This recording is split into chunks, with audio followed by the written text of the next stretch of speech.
Boa noite. Da moderna guerra em Angola são conhecidos os confrontos entre as tropas governamentais e as tropas da UNITA. No entanto, os mais mortíferos combates que ensanguentam a terra angolana neste momento são agora travados entre angolanos e cabindenses.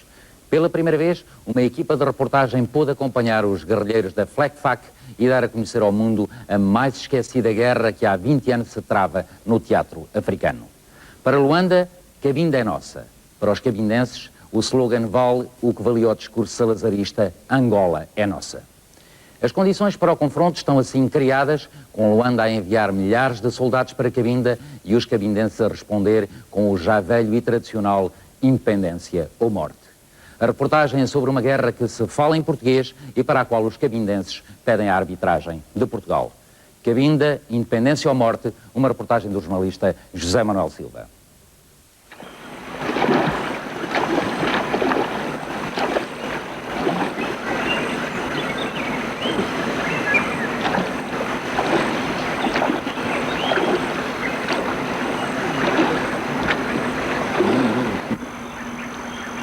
Nossa, bang também chama.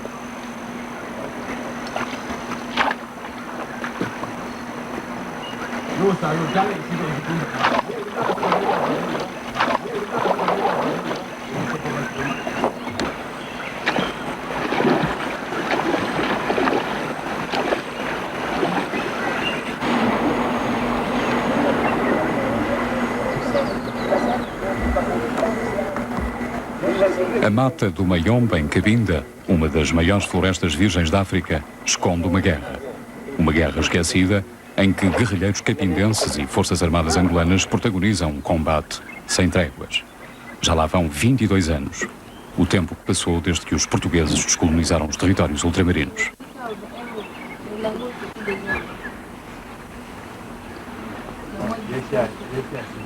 Foi a esse conflito que a equipa do enviado especial chegou depois de ter entrado clandestinamente em território angolano. À sua espera estavam militares e civis da FLECFAC, a Frente de Libertação do Enclave de Cabinda.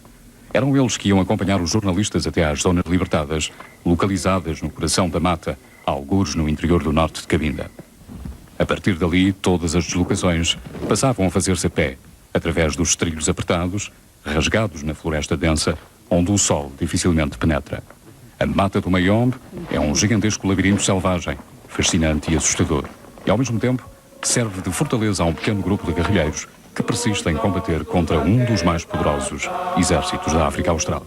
Decididos, unidos, marchamos no combate pela soberania, levando erguida no véu uma estrela que nos conduz até a vitória final. Pela pátria, pelo povo, jamais esqueceremos os heróis desta luta.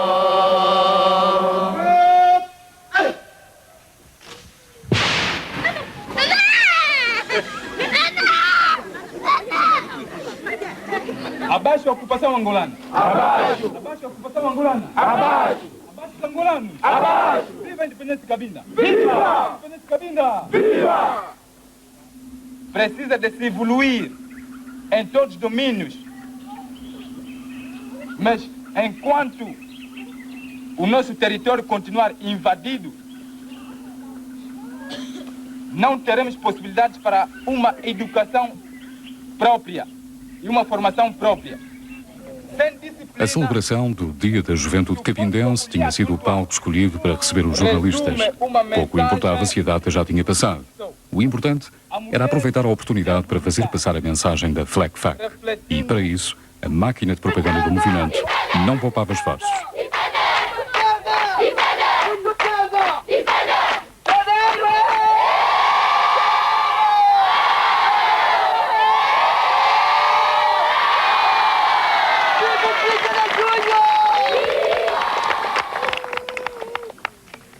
Não se pode falar do pão, se faltar do padeiro. O presidente Ndita Henrique Tiago, o fundador da JC. Fruto faca, braça armada do povo de Cabinda. Em frente de todo sacrifício, não recuam. A verdade é só uma. Vamos resistir, que tudo será fácil. Obrigado.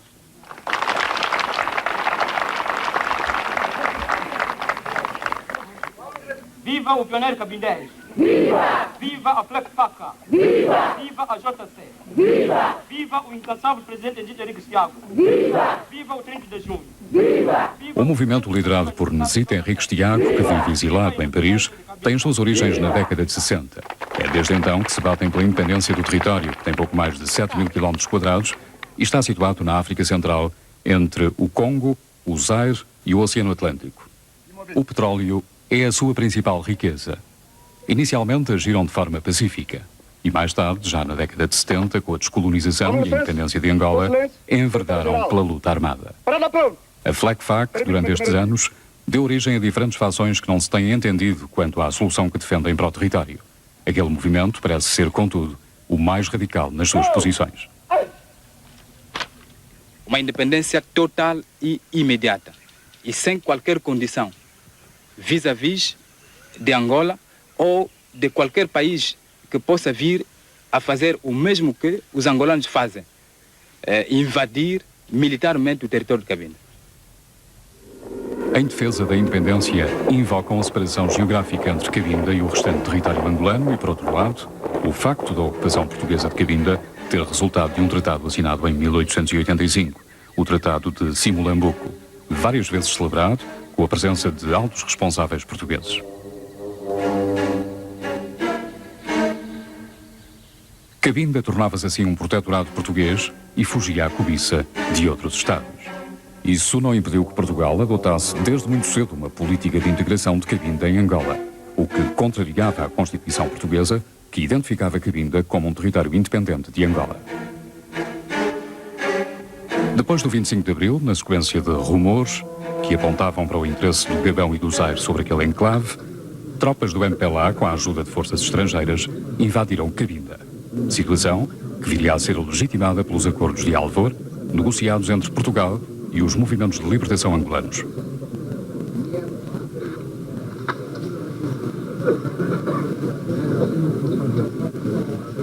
Artigo 3º. Angola constitui uma entidade una e indivisível nos seus limites geográficos e políticos atuais e, neste contexto, Cabinda é parte integrante e inalienável do território angolano.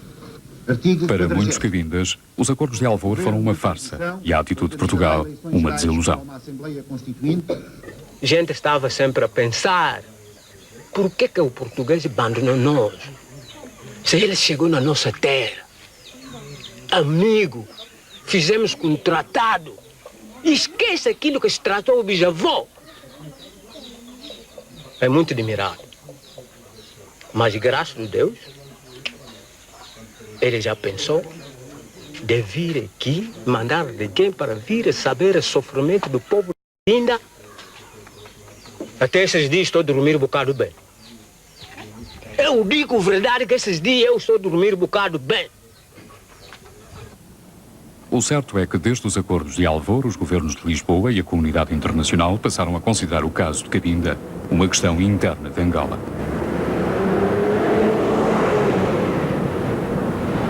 No centro de todo este processo de disputa daquele território está o petróleo. 400 mil barris por dia, a principal fonte de receitas do Estado angolano. Apesar das inúmeras promessas de Luanda, o enclave praticamente não tem beneficiado da exploração do petróleo. É neste contexto que a FLECFAC, mais de 20 anos depois da descolonização, continua a reclamar a intervenção do governo português. O povo de Cabinda, até cá, sente-se sob o antigo regime de protetorado. Ainda se afirmam protetorado português até cá. Porque os angolanos são invasores, conforme eu expliquei. Os angolanos vieram em Cabinda através de um golpe militar em 74. Ora, até cá, neste preciso momento, o povo de Cabinda, tem solicitado que Portugal, o governo português, possa advogar sobre o problema de Cabinda, possa até apresentá-lo às Nações Unidas é Portugal que deve dizer a verdade. Primeiro, que deve assumir as suas responsabilidades históricas, reconhecer os erros cometidos e depois, então, levantar o problema de Cabinda conforme levanta o problema de Timor-Leste. Para garantir que o espírito do protetorado se mantém, os mais velhos ainda cantam a portuguesa. As armas, pela pátria lutar, contra os canhões marchar, marchar. Apesar das conveniências políticas da aproximação da FLECFAC a Portugal, o certo é que nas escolas se aprende a língua portuguesa e todas as restantes disciplinas são ensinadas em português. Mais de 3.000 crianças e jovens frequentam as escolas improvisadas na mata. A par do português, estudam disciplinas como a história, a geografia, a física e a matemática. A escolaridade abrange o ensino primário e secundário, mas são poucos os alunos que conseguem concluir os estudos sem interrupções. A guerra a isso obriga. Por quê? Não. Porque a expressão inteligente é um adjetivo? Adjetivo. É um adjetivo qualificativo. Está a qualificar a qualidade do João? João. É o sintagma adjetival. Pronto. Para nós, como revolucionários, há momentos, tem aulas todos os dias, sim senhor. Mas quando se trata de uma invasão, de uma incursão inimiga, não se pode dar aulas. Porque quase aqueles que dão aulas são combatentes. Os miúdos devem ir junto dos pais para poderem se recuarem e os professores pegam nas armas e vão ao combate.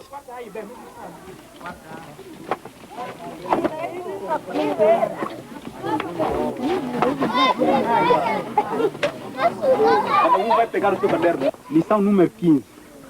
Tema. José Gomes é professor e guerrilheiro.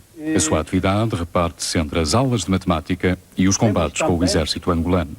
Chega a ausentar-se durante semanas ou meses da localidade onde habita. É a sua rotina desde os 18 anos, quando entrou para a guerrilha, com o objetivo de tornar Cabinda independente. 5 litros de vidro. Aqui é uma vasilha de uma lata, mas contém também 5 litros. Aqui é um bidão plástico. A falta de professores obrigou a ensinar meia dúzia de disciplinas, o que faz com dificuldade devido à falta de materiais de apoio. Apesar disso, conseguiu juntar uma pequena biblioteca, ao lado da qual tem a sua arma, sempre postos para alguma emergência. A minha defesa, quando o inimigo quer nos invadir, não é? Temos que abandonar todas as atividades que a gente tem. Todo militar é colocado à frente de combate para enfrentar o inimigo. A falta de tudo reflete-se na qualidade do ensino e, ao mesmo tempo, exige uma gestão muito especial dos recursos disponíveis. A escassez de quadros, por exemplo, obriga a que sejam transportados para servir em diferentes classes. Os cadernos, os lápis e as canetas são objetos raros. Os livros são só para os professores e muitos deles têm mais de 10 anos. A economia da guerra não permite mais e, por outro lado, segundo os responsáveis da FLECFAC, não há apoios do exterior. O emissor... Quantas dificuldades são enormes. São enormes porque nós, em princípio, sofremos de um abandono dos portugueses. E quando se trata do abandono, quer dizer que a miséria é o mundo. E então, quando se refere das escolas, o aluno não pode estudar sem livros. O professor não pode ensinar sem livros. Porque toda uma orientação do professor parte do livro. Os livros teríamos que receber do Coisa de Portugal. Mas Portugal nunca se lembrou de uma ajuda para essas crianças. Das áreas de influência da guerrilha, calcula-se que habitem mais de 5.000 pessoas. Vivem principalmente das suas lavras: o milho, o feijão, a mandioca, o café e a banana. O que a terra não dá, vem do Congo e do Zaire, assim como o vestuário, o calçado e tantos outros produtos. Um governo provisório assegura uma gestão precária dos diferentes setores da vida das comunidades. Sobrevive-se com muitas dificuldades para continuar a fazer a revolução.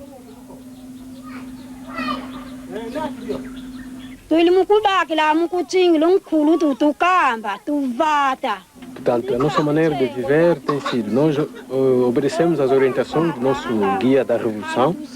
Ele orientou-nos que cultivássemos e, através das nossas culturas, do nosso produto, então temos conseguido a sobrevivência, mas não é suficiente para um ser humano. A luta ou a fuga para um campo de refugiados no exterior. Não há outra saída para quem vive na mata com a guerrilha, sujeito às mais duras provações. Em primeiro lugar, é preciso cumprir o programa do movimento, fazer a guerra de libertação, que é também o petróleo.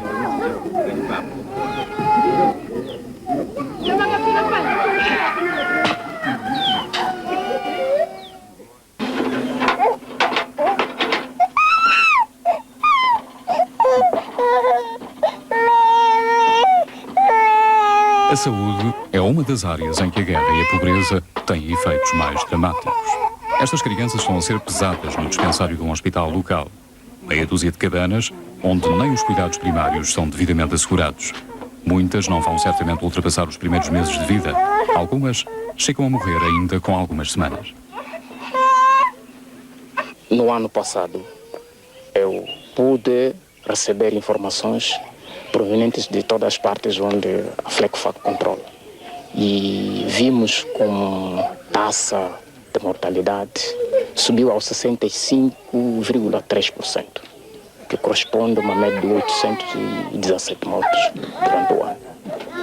A infecção da malária aqui mata, mas com toda a força. E o número tem sido variável. Por exemplo, este mês, aliás, o primeiro trimestre deste ano, tem já informação dizendo que, por exemplo, aqui nas áreas do quartel-general, assistimos já, desde janeiro até hoje, assistimos já mais de 14 crianças que morreram antes de completar um mês de vida. A malária, a febre amarela, a cólera e outras tantas doenças fatais graçam em toda aquela região. Os efeitos são devastadores. Este menino de 3 anos vai andar com muletas o resto da vida. Foi vítima de uma das outras doenças que assolam aquela zona da África, a poliomielite.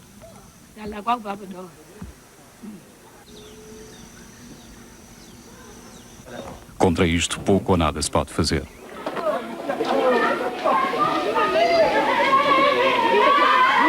Não há vacinas, não há medicamentos, não há médicos, não há enfermeiros.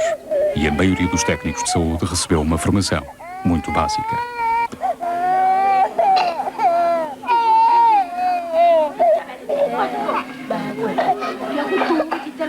As nossas principais carências, elas são várias. No plano de formação técnica profissional, mesmo a aquisição de medicamentos é sempre difícil mesmo. E é por isso mesmo que não conseguimos resolver certos casos aqui. Somos obrigados a evacuá-los para Congo ou Zaire. É o que acontece com a grande maioria dos feridos de guerra. A ausência de condições mínimas obriga a que sejam evacuados em macas para o exterior. São deslocações que demoram dias. O tratamento, às vezes, já vem demasiado tarde.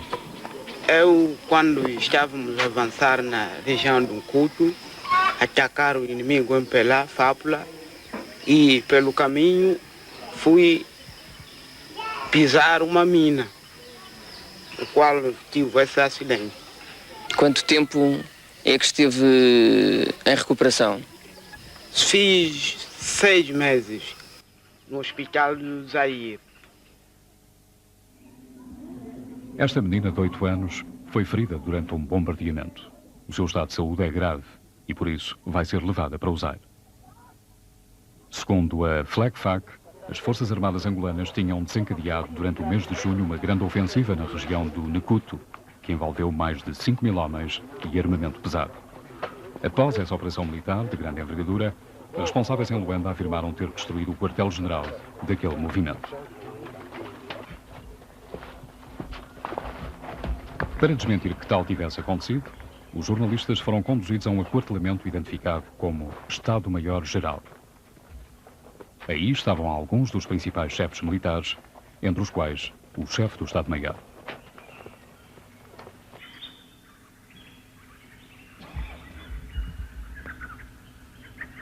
Aquele responsável disse aos jornalistas que o quartel-general não tinha sido atingido, mas admitiu que o movimento tinha sofrido uma pesada derrota.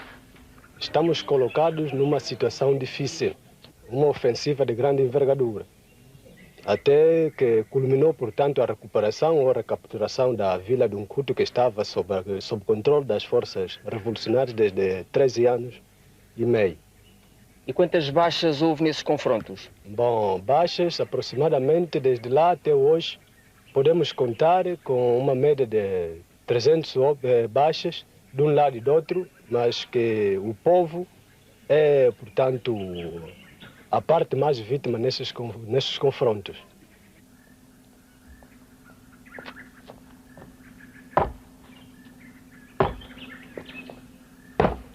Às suas ordens, chefe do Estado-Maior-Geral, apresento-me João de Deus Teu Moanda, comandante da base de instrução militar do MG.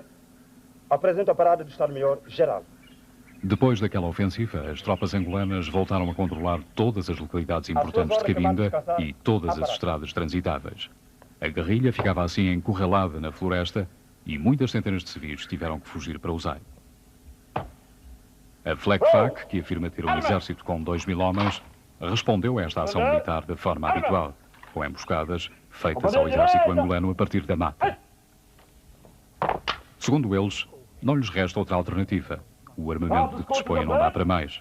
E do exterior, segundo afirmam, há muito tempo não recebem dinheiro ou armas.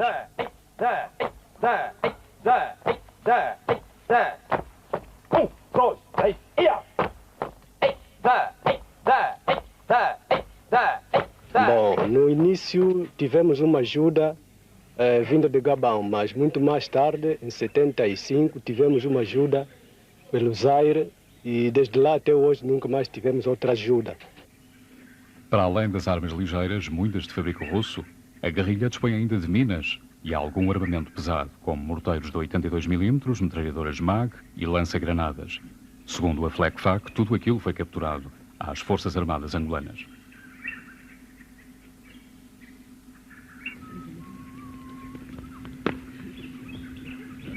Quanto ao treino de novos guerrilheiros, segundo aquele movimento, há muito que deixou de se fazer em bases zairenses.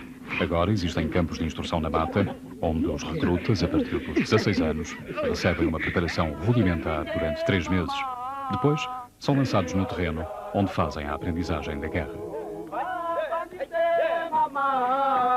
Zinga uyala kwa masodi meto mazipaka uyamela kwetu ya ima masodi meto mazipaka uyamela kwetu ya imambo abangite mama zinga uyala kwa abangite mama zinga uyala kwa masodi meto mazipaka tuyangela kweto ya ima masodi meto mazipaka tuyangela kweto ya imambo kuyambi samana bayele babu masa bayele ko babu kupaki bisfui. No dia seguinte, os jornalistas acompanharam 2 pelotões que tinham por objetivo lançar uma emboscada na região do Necuto. Pelo caminho, podiam visitar algumas das aldeias destruídas durante os confrontos com o exército angolano. A jornada ia ser dura, 3 dias de corta-mato até ao local da emboscada. O tempo não está muito quente, mas a umidade, que chega a ultrapassar os 90%, é um problema que mais tarde vai afetar os jornalistas e o equipamento de filmagem. As cores, os jogos de luz e sombra, as sonoridades causam uma estranheza que só vai sendo ultrapassada quando o corpo se começa a ressentir da caminhada. A floresta do Mayombe é um mar de vegetação fabuloso, mas a guerra faz dela um lugar de tragédia. Uma tragédia sem um fim anunciado. Estão percorridas várias dezenas de quilómetros quando se avista um grupo de famílias refugiadas na mata há várias semanas. Tinham fugido da sua aldeia, nos arredores do Necuto, durante a tomada daquela localidade pelas Forças Armadas angolanas.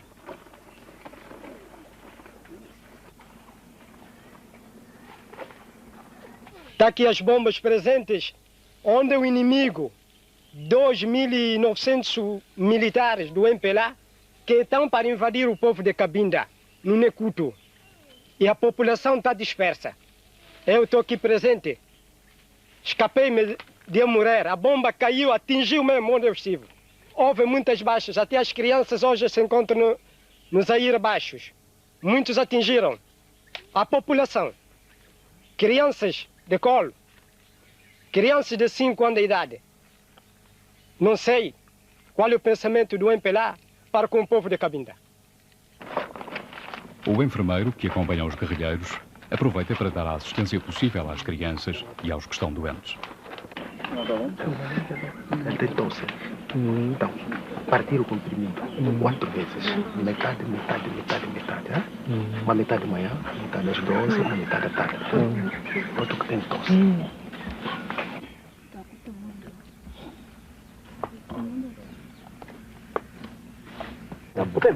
À falta de medicamentos, usam-se receitas tradicionais. Improvisa-se, sobrevive-se como se pode, para que a guerra possa continuar.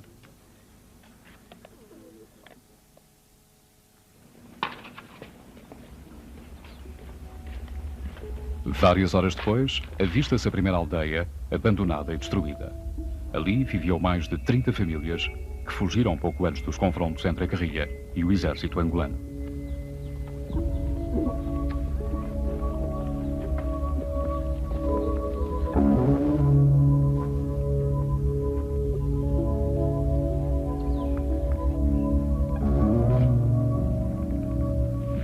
Ela veio até aqui e depois, nos confrontos, esses são os resultados simbólicos das balas.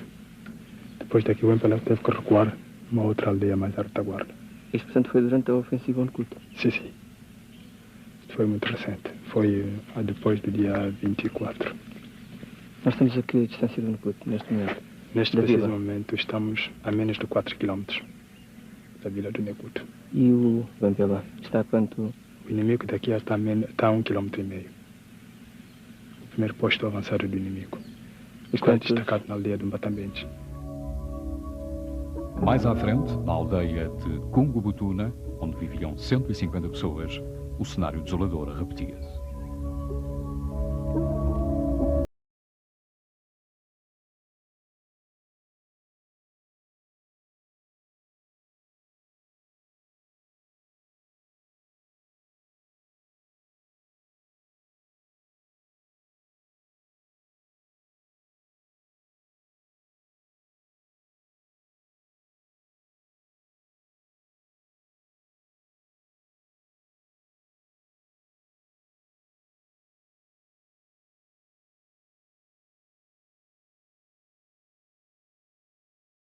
Do inimigo é de desfazer a direção da FLEC-FACA, isto é, o seu quartel-general.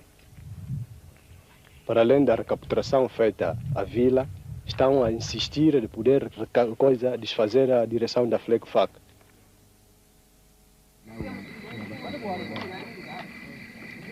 O momento da emboscada aproximava-se. Aquela seria a última noite antes da operação. Os homens aproveitam para comer a sua ração de combate, à base de conservas e frutas tropicais.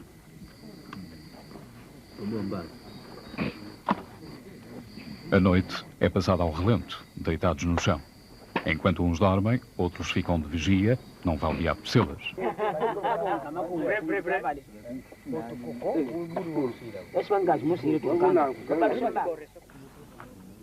Por volta das 6 da manhã, já se retomou a caminhada, para atingir o local escolhido à emboscada.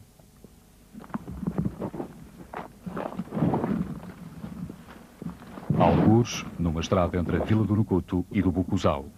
O alvo a atingir é uma viatura militar. Daqui para a frente é obrigatório aumentar as precauções e por isso não se pode fumar ou falar em voz alta. Quando a equipa do enviado especial chega ao local, uma parte dos guerrilheiros já se encontra nas suas posições, a uns 20 ou 30 metros da estrada. Uma vez que a visibilidade é reduzida, os jornalistas pedem para descer e captar algumas imagens, o que conseguem depois de alguma insistência.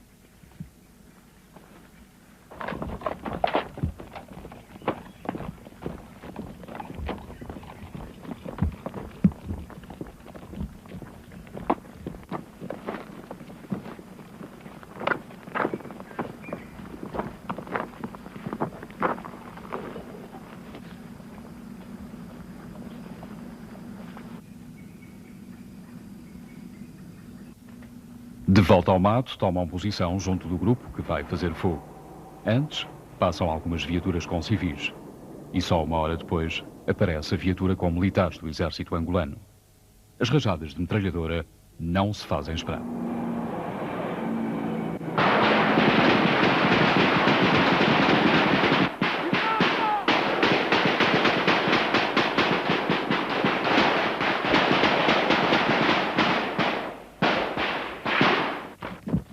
Após o tiroteio, os homens abandonam rapidamente o local da emboscada. Segundo informações que não podemos confirmar, a viatura não tinha sido imobilizada, mas teria havido 2 ou 3 vítimas. Mais tarde, fontes de Luanda denunciavam a ocorrência de vários ataques a viaturas naquele período e ameaçavam interromper as negociações com a FLECFAC.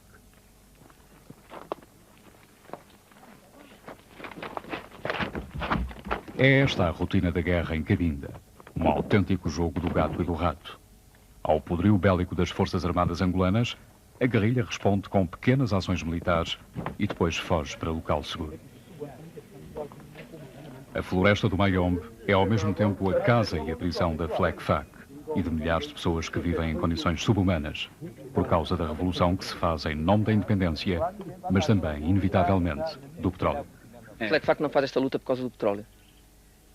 Não, mas se formos a ver, nós pensamos que todo um povo, mesmo a Carta Universal das Nações Unidas, penso que garante o direito a qualquer povo, o direito de soberania aos recursos naturais. Há quem especule no sentido de que a FLECFAC estaria nas mãos de alguns governos Não, senhor. Não, senhor. africanos. Não temos qualquer ajuda do exterior, até neste preciso momento. A FLECFAC luta contando com os esforços do povo de Cabinda.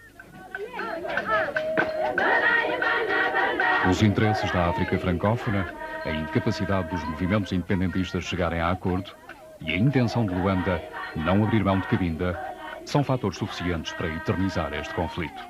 Pelo menos enquanto houver petróleo e a guerrilha resistir.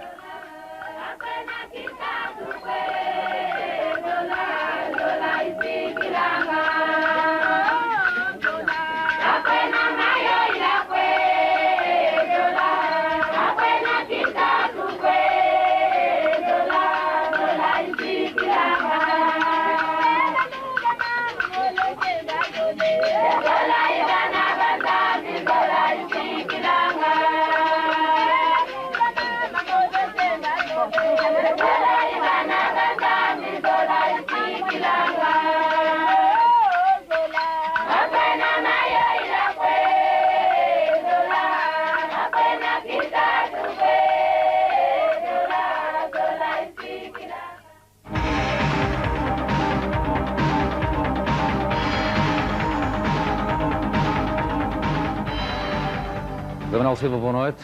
Boa noite. Da sua reportagem está, de certo modo, excluída a análise política das posições do governo de Cabinda em relação a Luanda. No entanto, era bom conhecê-las. Bom, a posição de Luanda tem sido até agora de resolver o caso de Cabinda dentro do quadro angolano, ou seja, sem a participação de países terceiros ou de instituições internacionais. Que instituições? Por exemplo, a ONU, a OUA. E no que respeita a Portugal? Que se saiba, Luanda nunca pediu a Portugal que interviesse no caso de Cabinda. E concretamente a posição é independência no que respeita às negociações? Chegariam lá? Luanda nunca deu sinais nesse sentido. Até onde é que Luanda parece disposta a ir no que respeita à Cabinda? Aparentemente o problema poderia ser resolvido com uma autonomia. E não mais que a autonomia? Exatamente. E em relação à UNITA, o segundo maior partido angolano? Bom, aparentemente também a UNITA parece estar numa posição semelhante à de Luanda e, portanto, não está interessada em conceder, aliás, a independência ao território de Cabinda. Fica-se também ela pela autonomia. E parece que os cabindenses estarão dispostos a aceitar isso ou não? Bom, provaram que durante 22 anos aguentaram um combate, enfim, contra um adversário bastante mais poderoso e, portanto, tudo indica que essa situação irá permanecer. Que eles não aceitam, portanto, apenas um estatuto de autonomia, que querem mesmo a independência. E que vão continuar a combater por isso. Esta sua reportagem foi, de certo modo, a primeira reportagem de guerra que fez. O que é que sentiu? Bom, quando está numa situação de conflito, dá-se mais valor à paz. Eu nunca tinha passado por essa experiência e foi uma experiência riquíssima, mas extraordinariamente dolorosa. É a diferença entre a guerra no cinema e a guerra na realidade. Sem dúvida. Muito obrigado. Numa outra guerra que ninguém classifica como tal, outras crianças são vítimas de iguais, mas mais inexplicáveis violências. São as crianças portuguesas pobres aqui em Portugal. É a nossa próxima reportagem da autoria da jornalista Teresa Pacheco Miranda. Boa noite para si e até domingo.